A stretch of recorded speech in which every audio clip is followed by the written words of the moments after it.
Hello student, start करते हैं next part. और इसमें हम पढ़ रहे थे कि कितनी पार्टियां होनी चाहिए किसी भी देश में। तो मैंने ये बताया था कि जो आइडल पार्टी सिस्टम है, आदर्श पार्टी सिस्टम, वो 2 पार्टी सिस्टम हो सकता है 2 या 3 भी कह सकते हैं हम। बट बहुत सारी पार्टियां होने के बाद क्या होता है, किसी भी पार्टी को बहुमत न मिलने के कारण सरकारें टूटती बनती रहती हैं। ठीक है, तो अमेरिका और इंग्लैंड इसके अच्छे उदाहरण हैं जिसमें 2 पार्टी सिस्टम है और एक पार्टी दूसरी पार्टी को रिप्लेस कर सकती है। In some country power usually change between 2 main party. कुछ देश हैं जिसमें पार्टी 2 ही पार्टी होती हैं और में पावर बढ़ती रहती है। सेवरल अदर पार्टी में एग्जिस्ट। देखो, वहाँ ऐसा नहीं होता कि तीसरी पार्टी कानूनी रूप से नहीं होती। कानूनी रूप से तो वहाँ कई पार्टियां हो सकती हैं, बट देश की जनता दूसरी पार्टियों को ट्रस्ट नहीं करती। उन्हीं 2 पार्टियां वो बहुत बड़ी पार्टियां होती हैं और इस वजह से हर बार इलेक्शन में वही पार्टियां जीतती हैं। छोटी पार्टियों के चांस नहीं होते, वह जनता को इन्फ्लुएंस नहीं कर पाते इतना। Contest election and win a few seat in the national legislature. और वो इलेक्शन भी लड़ती हैं और कुछ सीट भी जीत लेती हैं। But only the 2 main parties have a serious chance winning majority of seat to form government. But उनमें से 2 ही पार्टियां ऐसी होती हैं जो सीरियसली इलेक्शन लड़ती हैं और असेंबली में, जो देश की असेंबली है, उसमें सीटें प्राप्त करती हैं और सरकार चलाती हैं। Such a party system is called 2 party system. ऐसे सिस्टम को द्विदल सिस्टम कहते हैं। The United States of America and the United Kingdom are United state of America और यूनाइटेड किंगडम में 2 पार्टियां हैं जो शासन करती हैं। लेकिन मैंने ये बताया कि वहाँ कानूनी रूप से कोई तीसरी पार्टी बनाने पर प्रतिबंध नहीं है। बट देश की जनता जो है, इन देशों की जनता तीसरी पार्टी को ज़्यादा महत्व नहीं देती। If several party compete for power and more than 2 party have a reasonable chance for coming to power either on their own strength or in alliance with other, we call it a multi party system।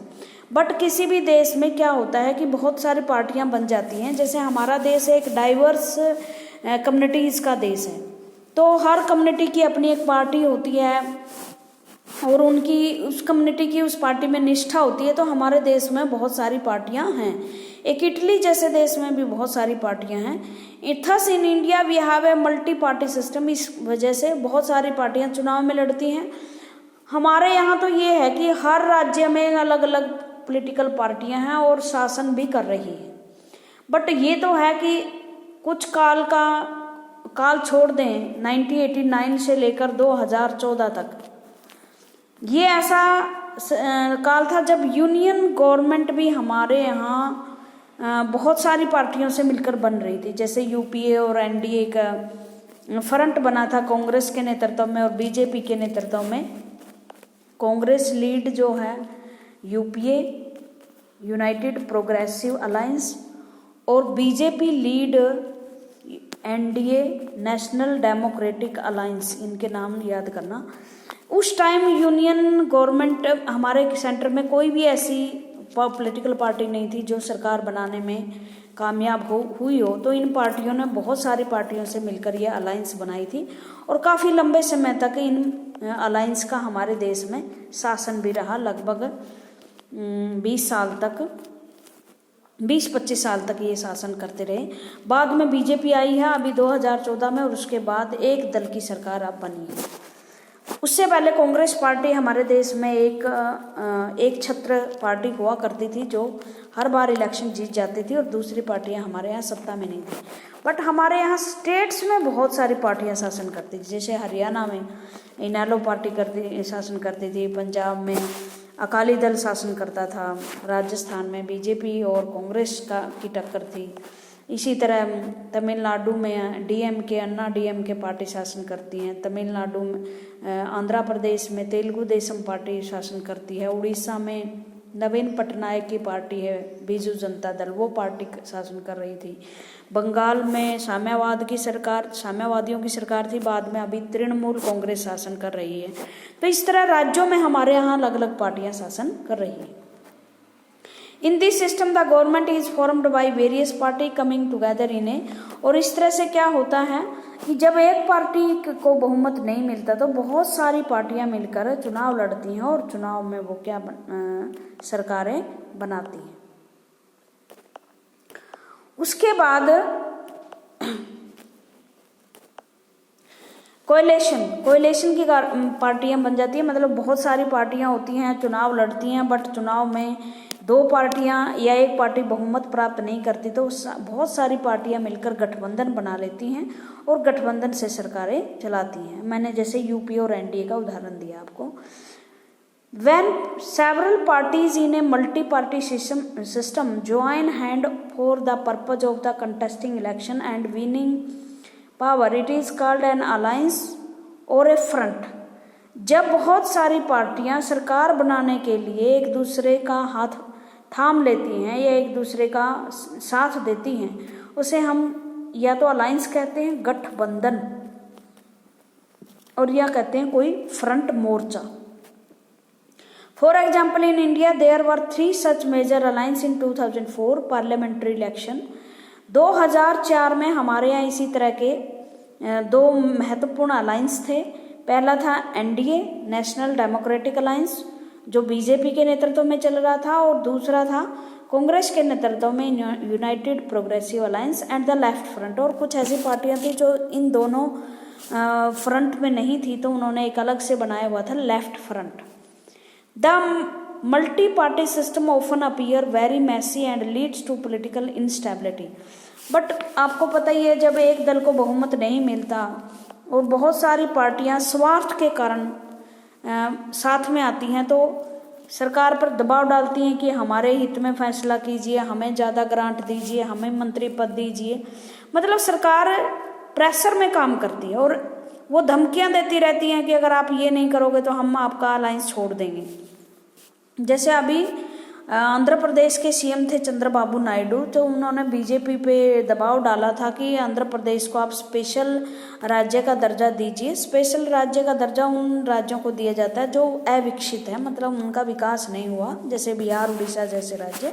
लेकिन आंध्र प्रदेश तो एक prosperous state है, तो मोदी सरकार ने उसका ये recommendation नहीं मानी, तो वो इस अलायंस से अलग हो गए थे। बट बीजेपी अब अच्छी कंडीशन में, उसे किसी दूसरी पार्टी की ज़रूरत नहीं है। तो इस वजह से जो पॉलिटिकल पार्टियां हैं वो मेन जो पॉलिटिकल पार्टी शासन कर रही है उस पर दबाव डालती रहती हैं। At the same time the system allow variety of interest and opinion to enjoy political representation. लेकिन इसके साथ साथ जब कोएलिशन की गवर्नमेंट बनती है तो बहुत सारे जो देश के सेक्शंस, वर्ग होते हैं, उनको प्रतिनिधित्व मिलता है। So which of this better, तो इनमें से क्या सही है? Perhaps the best answer to this very common question is that this is not a very good question. इसका मतलब ये है कि क्या 2 पार्टी सिस्टम अच्छा है या मल्टी पार्टी सिस्टम है? तो जिस देश में जो सिस्टम चल रहा है वही अच्छा है। हमारे देश में मल्टी पार्टी सिस्टम है, तो हमारे देश के बहुत सारे असंख्य जो ग्रुप हैं इस देश में, उसका प्रतिनिधित्व हो रहा है। Party system is not something any country can choose. Party system एक ऐसी चीज नहीं है जिसे कोई देश की सरकार या उसका सिस्टम चूज करता है, ये अपने आप बन जाती है। चाहते तो हम भी भारत में कि 2 या 3 दल हो, बट डेमोक्रेसी है। डेमोक्रेसी में आप किसी भी व्यक्ति को दल बनाने से रोक तो नहीं सकते ना। Party system is not some time any country can choose, it evolves over a long time depending on the nature of the society. ये तो लंबे समय की कल्चर का डेवलपमेंट होता है और आपकी सोसाइटी ये डिसाइड करती है कि उसका कल्चर कैसा है, उसका नेचर कैसा है। एक ऐसी सोसाइटी जो होमोजीनियस है, होमोजीनियस का मतलब ज़्यादा भेदभाव वाली नहीं है, तो वो एक पार्टी में भी काम चला लेती है। लेकिन भारत में तो भाषा के नाम पर, धर्म के नाम पर, जाति के नाम पर बहुत सारे समूह हैं, तो इन समूहों का प्रतिनिधित्व करने के लिए बहुत सारी पार्टियां हमारे देश में बनी हुई हैं। सोशल डाइवर्सिटी ज़्यादा है, रीजनल डाइवर्सिटी हमारे यहाँ ज़्यादा है, पॉलिटिकल और हिस्ट्री अलग है, तो इस वजह से हमारे यहाँ पॉलिटिकल पार्टियां भी बहुत सारी हैं। This can not be changed very quickly, ये आसानी से बदली नहीं जा सकती। इस country develop a party system that is condition by special circumstances, और इस वजह से हर पार्टी का ये सिस्टम है condition by the special circumstances, कि वहाँ के हालात कैसे हैं, मतलब सोसाइटी कैसी है उसी के अनुसार वहाँ पार्टियों की डेवलपमेंट हो जाती है। जैसे यूके है, ये कि होमोजीनियस सोसाइटी है, वहाँ ज़्यादा डिफरेंस वाले लोग नहीं रहते, जाति धर्म का कोई चक्कर वहाँ है नहीं। बट वहाँ दो तरह के लोग थे, एक वो लोग थे जो सुधारों को, रिफॉर्म्स को पसंद कर रहे थे, राजा रानी का शासन की बजाय स्वतंत्रता चाहते थे, ये बन गए लिबरल। और दूसरे चाहते थे जो समाज में परिवर्तन नहीं चाहते थे, पुराने रीति रिवाजों को आज भी जैसे चला रहे हैं, जैसे राजा रानी वहाँ अब भी शासन कर रहे हैं, वो हो गए कंजर्वेटिव।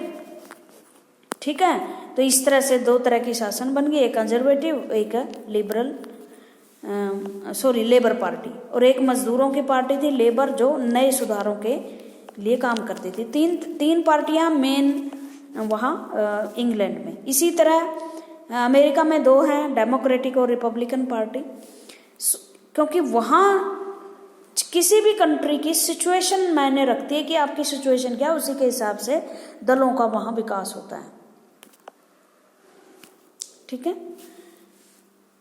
ये party membership in higher in South Asia the rest of globes,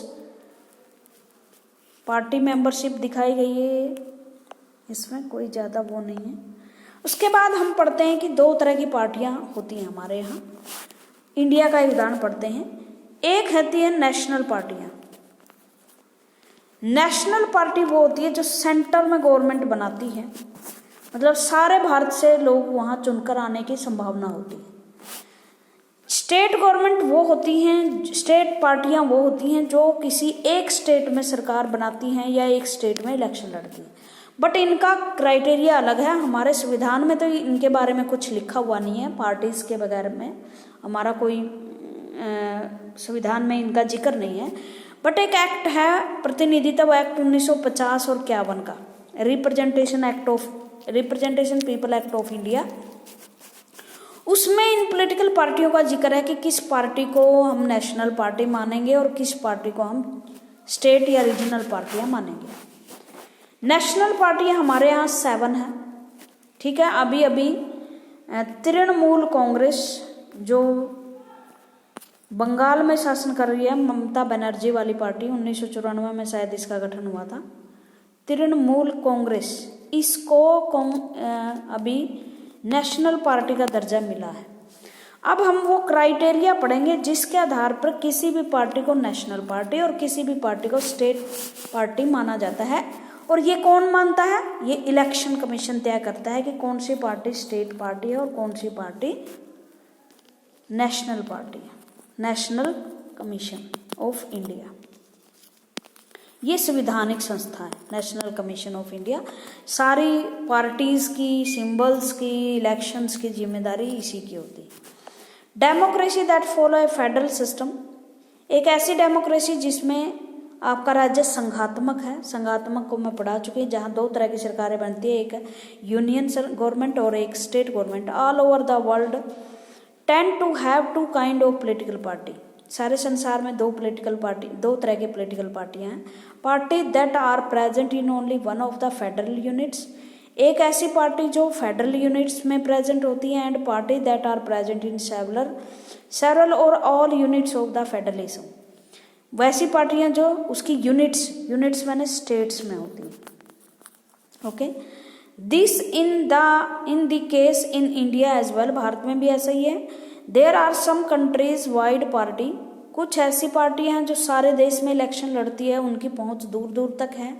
जैसे आपकी कांग्रेस है, वो त्रिपुरा में भी है, मेघालय में भी है, गोवा में भी है, केरल में भी है, पुडुचेरी में भी है, और राजस्थान में, और उस तरफ कांग्रेस है, जम्मू कश्मीर में है, मतलब भारत के चारों कोनों में फैली हुई है।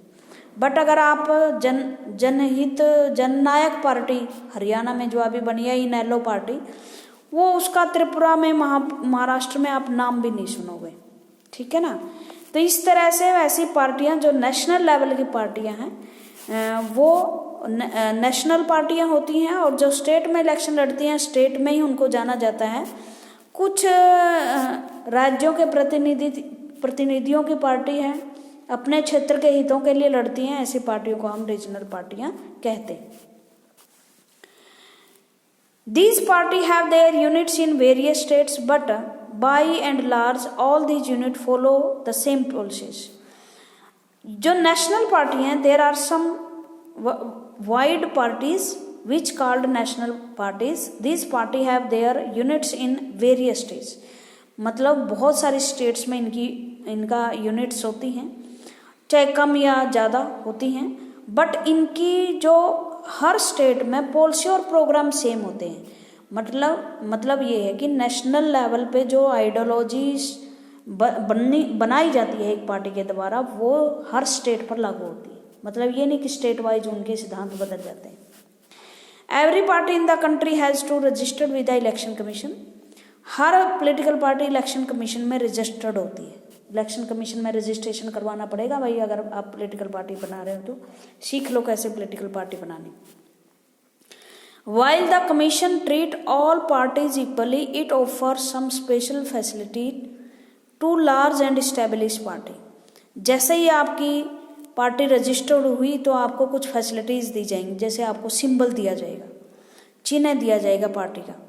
These party are given unique symbol, आपको एक सिंबल दिया जाएगा। बहुत सारी पॉलिटिकल पार्टियों के सिंबल है, वो आप मुझे बॉक्स में लिख सकते हो, कमेंट बॉक्स में।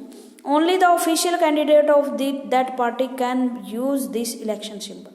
और जब इलेक्शन होता है तो सिर्फ और सिर्फ उन्हीं पार्टियों के कैंडिडेट इस सिंबल का प्रयोग करते हैं। जैसे आपको पता ही है, कांग्रेस का पाम है, बीजेपी का लोटस फ्लावर है, तो वो कैंडिडेट उसका प्रयोग करते हैं। Parties that get this privileged and some other special, और इस तरह से उस सिंबल पर उसी पार्टी का व्यक्ति इलेक्शन लड़ता है। Facilitates are recognised by the election commission for this purpose. This is why this party called recognised political party. और जब उनका इलेक्शन कमीशन में रजिस्ट्रेशन हो जाता है, उनको एक सिंबल मिलता है, तो उसको मान्यता प्राप्त पॉलिटिकल पार्टी बोला जाता है। कहते हैं ना कि ये पार्टी मान्यता प्राप्त है। The election commission has laid down detail criteria of proportion of vote and seats that a party must get in order to be recognised party. अब रिकॉग्नाइजेशन किसको देती है?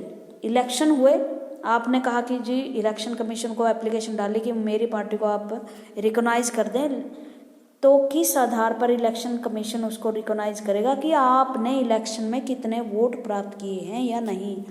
जो क्राइटेरिया इलेक्शन कमीशन ने फिक्स किया है कि अगर आप 2% 3% वोट प्राप्त करेंगे इलेक्शन में, तो आपकी पार्टी को हम क्या कर देंगे, रजिस्टर्ड कर देंगे। वो क्राइटेरिया आपको पूरा करना पड़ेगा। ए पार्टी दैट सिक्योर एटलीस्ट, अब यहाँ से आ गया आपका पॉइंट्स, ये जो आपने याद करने हैं। एक पार्टी जो at least 6% of total votes in election to the legislature assembly of a state. एक पॉलिटिकल पार्टी अगर आपकी लेजिस्लेटिव असेंबली का इलेक्शन हो रहा है, लेजिस्लेटिव इलेक्शन का मतलब आपकी स्टेट असेंबली का इलेक्शन हो रहा है, मान लो हरियाणा या पंजाब की लेजिस्लेचर असेंबली का इलेक्शन हो रहा है, उसके अगर 6% वोट अगर वो पार्टी प्राप्त कर लेती है उस स्टेट के, मान लो 100 वोट थे, उनमें से 6 वोट प्राप्त कर लिए, या 2 सीट जीत ले उसमें से, जैसे हरियाणा की विधानसभा के 90 सीटें हैं, उनमें से 2 सीट भी जीत ले, तो उस पार्टी को रजिस्टर्ड पार्टी माना जाता है, रजिस्ट्री मिल जाती है। A party that secure at least 6% of total vote, अगर एक political party 6% vote of total votes in Lok Sabha election or assembly election in 4 states, अगर एक पॉलिटिकल पार्टी कम से कम लोकसभा के इलेक्शन में 6% वोट और 4 स्टेट्स में कम से कम 4 सीट प्राप्त कर ले, तो उसे लोकसभा में नेशनल पार्टी के रूप में रिकॉग्नाइज किया जाएगा। स्टेट पार्टी के लिए अलग क्राइटेरिया है, स्टेट असेंबली में जीतनी है उसको 6% वोट या 2 सीटें, लोकसभा में 6% वोट या कम से कम 4 लोकसभा सीट आपने प्राप्त करनी है, 4 seats and win at least 4 seats in Lok Sabha election, उसको एक नेशनल पार्टी के रूप में रिकॉग्नाइज किया जाता है। According to the classification here were 7 recognised national parties in the country in 2018 तक 7 पॉलिटिकल पार्टियां। Let us learn something about each of these party, कुछ हम जान लेते हैं हमारी पॉलिटिकल पार्टियां कितनी हैं। सबसे पुरानी पार्टी है आपकी Congress party, all India Congress party, बहुत पुरानी पार्टी है, नेशनल मूवमेंट में इसने महत्वपूर्ण भूमिका निभाई थी। ये बनी थी 1885 में। 1885 में A.O. ह्यूम एक अंग्रेज रिटायर्ड अधिकारी थे, इन्होंने उसकी स्थापना की थी। 1885 में बम्बई में इसकी स्थापना हुई थी दिसंबर में, ठीक है, 25 दिसंबर 1985 को इसकी स्थापना हुई थी। हमने इसकी स्थापना की थी। लंबा इतिहास रहा है, गांधी जैसे नेता, नेहरू जैसे नेता इसके फेमस लीडर रहे हैं। वर्तमान में इसका कोई खास इमेज रही नहीं है, बाकी ऐसी पार्टियों का कभी खात्मा होता नहीं है, फिर उत्थान होगा इसका। सबसे दूसरी पॉलिटिकल पार्टियां हैं, मैंने अभी तृणमूल का नाम लिया था, तृणमूल, ऑल इंडिया तृणमूल कांग्रेस, ये कांग्रेस से ही निकली हुई पार्टी है भाई। लॉन्च्ड 1 जनवरी 1998, शायद मैंने 1994 बोल दिया पहले, लेकिन ये 1998 में बनी थी। इसकी जो नेता है ममता बनर्जी, देख सकते हो आप, अभी भी वो बंगाल की मुख्यमंत्री हैं, और अभी अभी इसको वो मिला है नेशनल लेवल की पार्टी का, नेशनल पार्टी का अवार्ड मिला है 2018 में ही। 4 राज्यों में इसने सीटें प्राप्त की हैं लोकसभा की। Recognised as a national party in 4 राज्यों में ये स्टेट पार्टी बनी है। तो एक क्राइटेरिया ये भी है कि 4 स्टेट्स में अगर आप स्टेट पार्टी का दर्जा हासिल कर लेते हैं तो भी नेशनल पार्टी बन जाती है। 2016 में नेशनल पार्टी बनी। The party symbol is flower and grass, committed to secularism and federalism. Secularism का मतलब किसी भी धर्म में विश्वास नहीं करती, सब धर्मों की रिस्पेक्ट करती हैं। फेडरलिज्म में विश्वास करती है। Has been in power in West Bengal, 2011 से ये लगातार शासन में है। Also has a presence in Arunachal Pradesh, Manipur और त्रिपुरा। मैंने अभी बताया था ना कि 4 राज्यों में अगर स्टेट पार्टी का दर्जा मिल जाए तो ये 4 राज्यों में है, वेस्ट बंगाल में, अरुणाचल प्रदेश में, मणिपुर और त्रिपुरा। इन 4 राज्यों में इसको स्टेट पार्टी का दर्जा है। In the general election held in 2014 it got 3.84% votes and won 34 seats, making in 4th largest party in Lok Sabha. Lok Sabha की ये 4थी बड़ी पार्टी। आज के लिए इतना ही। Thank you very much.